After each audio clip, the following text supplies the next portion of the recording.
Hello everyone, this is Erik, the Asian movie enthusiast. This is my review of A Taxi Driver, a South Korean dramatic thriller from 2017 that is based on a true story. Now this is set in May of 1980, which proved to be an especially infamous month in South Korean history.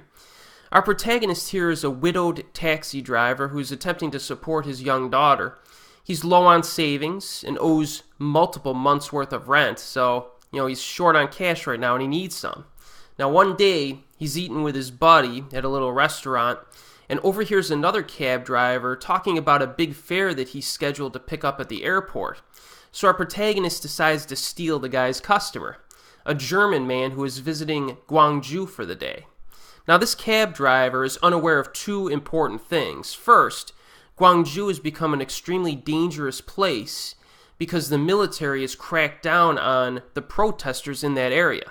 Second, the German passenger is in fact a journalist who is attempting to record video evidence that will expose the military's violent acts to not only the international community but to the South Korean citizens themselves, who really have no idea what's going on because of governmental cover-ups and deceitful news coverage. Now, there have previously been some other Korean films that have revolved around, or at least referenced, the Gwangju uprising.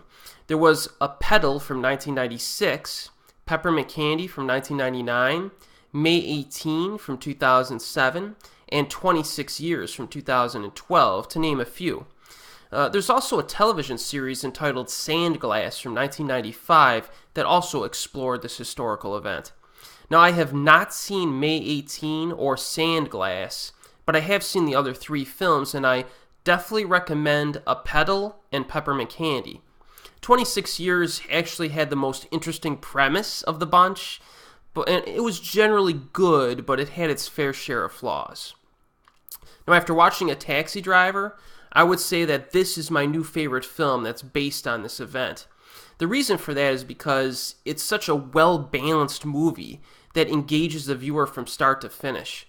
We have a fantastic performance by Kang-ho here in the lead role, which is no surprise, and he's actually backed up by solid acting all around by the supporting players here. In fact, the German actor Thomas Kretschmann was really good in this. And let me tell you, that's a bit of a rarity when a Caucasian actor gives a credible performance in a South Korean film, but it happens here. The script really takes its time to develop the characters, their dilemmas, and their reactions to what they will eventually witness. A Taxi Driver has a lot of depth to it, and I think a lot of fans of cinema will really appreciate that. In addition, the genre-bending aspects in particular really work in this film's favor. If you're a fan of Korean cinema, this should come as to no surprise because that country has a history of producing great genre benders. The humor is typically used to create likable characters and develop some chemistry between the leads. But one of the big advantages of using humor in a film like this is that when the suspense hits, it's more impactful because you've been disarmed at that point. You know what I'm saying? You're very relaxed, basically having a good time with the protagonist to a certain extent. And then when the crap hits the fan, you're kind of caught off guard, just like the protagonists were. And that makes the suspense sequences very unnerving, I thought. If you take into consideration the fact that the production values in this movie are top-notch, you're going to feel like you're actually there witnessing these events. And that's a big compliment. Now, the thriller sequences themselves are lengthy and they're expertly directed. There is some legitimate white-knuckle suspense in this movie. One reason being that you actually care for the people's well-being, these people that you're following, and thankfully, the filmmakers do an excellent job of maintaining like a grounded feel from start to finish. This does not go over the top or become like absurdly unrealistic at any point, and that's kind of important given the serious events that are depicted. And again, it helps the suspense sequences because they have a groundedness and realism to them. One last general observation I have is that I had certain preconceptions regarding the finale of this movie. All I knew was the basic premise, so I had preconceptions regarding what I thought the ending would be like, And no spoilers here, of course, but it was different from what I was expecting. I found the ending to be a bit surprising, and I kind of like that. So in conclusion, A Taxi Driver is a must-see film that currently has a very limited release in select theaters in the United States, but will almost certainly get a wide release on DVD or Blu-ray at some point in the future, so be sure to check this one out when it gets released. Now, I was actually shocked that I got a chance to see this in a cinema. As of the date of this video, I've seen over 1,000 South Korean films. Guess how many I've seen on the big screen? 2.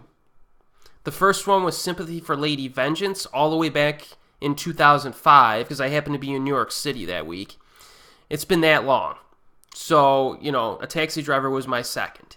And even more crazy is that the theater that was playing this movie, A Taxi Driver, is like this old school theater that opened back in 1920 and recently had a big time renovation. It was ridiculous. It was like watching a movie in a cathedral. It was really weird. Very awesome experience. Hopefully that theater will show a few more Korean films in the next few months. Probably not, but this was probably a one-time shot. And the theater was almost 70% full, with almost everyone else being Korean. So that was quite a memorable experience. They had some pretty good reactions from the crowd. Pretty cool stuff. So that's my experience with this one. And as always, I will see you next time.